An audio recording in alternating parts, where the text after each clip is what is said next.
Please forgive the ducks. I'm here today to exploit the problems of 1241 Boston Post Road. If you guys see this little area there on top of the dock, that's a freight elevator. It doesn't take much for you to get in there, to get up there to the other apartment. You then walk to the other apartment and you can get into Bob's old apartment.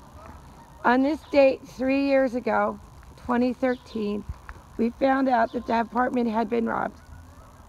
We came back the next day and Officer Puccillo from Westbrook Police Department came out and took a statement, but only from Bob.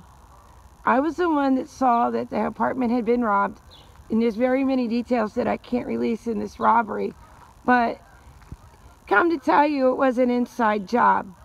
I can prove that because of how things went. My thing to people here is you don't want to move to Westbrook because of Officer Puccillo and what happened here at this apartment complex.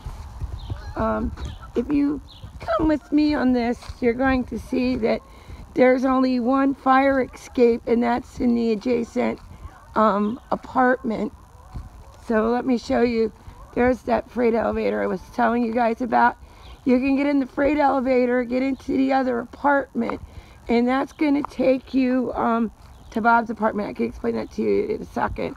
There's only one fire escape there.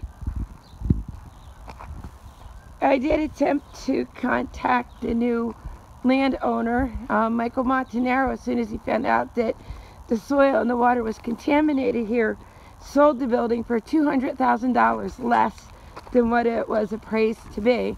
He took a financial loss. As you can see, it's not really well maintained, although the bush has been cut back. You can see that the place still has Bob's ham radio antenna there.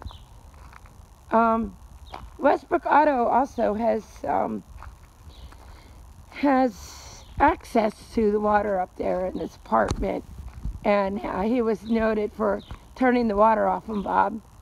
The roof needs to be redone, but you can't see that. There was a hole in that ceiling, and what happened was when it rained outside, it rained inside. You can see that the two windows that were opened when Bob and I lived here are still open up there.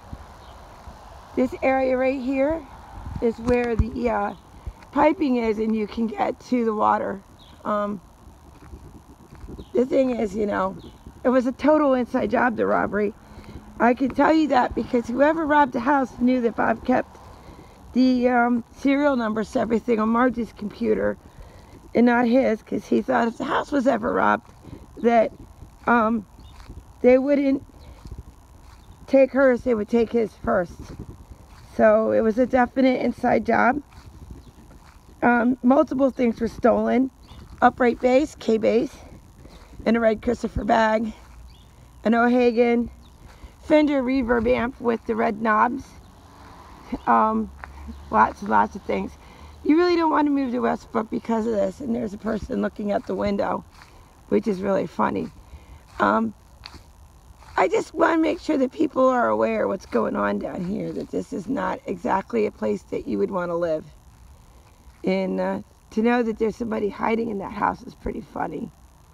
I'm going to go before the cops come, ask me what I'm doing, but before I go, I want to let you know the water is in the soil here contaminated, and I can prove that because it's in this file that you can get at the Westbrook Town Hall. There's no record of the contamination ever being cleaned up, and yet the building inspector and the fire department allowed, mind you, allowed the stuff to be done.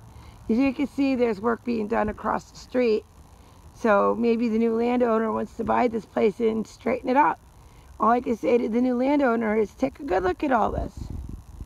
This is your responsibility now. I know who you are. I've done a lot of digging. I want to let you know that 2 people died in this house from cancer 6 years apart, all because of the chemicals from Westbrook Auto.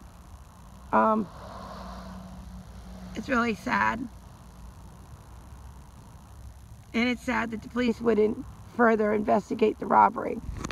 So reasons you don't want to move to Westbrook is it's not safe.